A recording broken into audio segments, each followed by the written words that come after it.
नेपालीहरूको महान चाड विजया दशमी तथा कोरियनहरूको महान चाड छुसकको यो पावन अवसरमा अहिले झन्डै 3 दिन अवधि बितिसकेको छ। आज बल्ल दसैँको भिडियो बनाउन मलाई समय जुर्यो, किनकि मेरो चाहिँ आजसम्म काम थियो। आज काम सकेर अनि मेरो रुममा आएर साथीहरूले चाहिँ म आउनुभन्दा अगाडि नै विभिन्न फान्सानहरू बनाएर विभिन्न परिकारहरू बनाएर राख्नु भएको रहेछ। अनि आउने बित्तिकै त्यो कुरा चाहिँ मैले एकदमै भोकाएर आएको थिएँ कामबाट।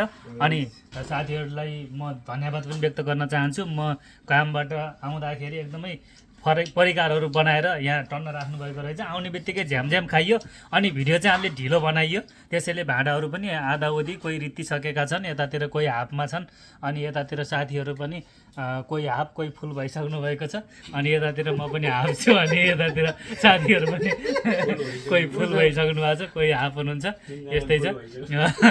अनि कोही साथीहरू उतातिर अनि फ्रेस हुँदै हुनुहुन्छ, यस्तै छ साथीहरू। यो नेपालीहरूको महान चाड दसैँ पनि अब लगभग यो मध्यावधिमा आइसकेको छ। छुसक पनि मध्यावधि नै भनौँ, अझै केही दिन बाँकी छ। एकदमै हामी रमाइलो गर्ने यो अवसरमा आज जुटेका छौँ बल्ल। साथीहरू पनि हिजो अस्तिदेखि जुटिराख्नु भएको छ। म पनि समावेश त भइराखेको थिएँ, तर कामले गर्दाखेरि पूर्ण रूपमा सामेल हुन सकेको थिएन। आज चाहिँ पूर्ण रूपमा सामेल भएर आज यो अवसर जुट्यो। यसका लागि सबै साथीहरूलाई धन्यवाद व्यक्त गर्न चाहन्छु। र तपाईँहरूको दसैँ छुसक कस्तो भइरहेको छ कमेन्ट गर्नु होला है त।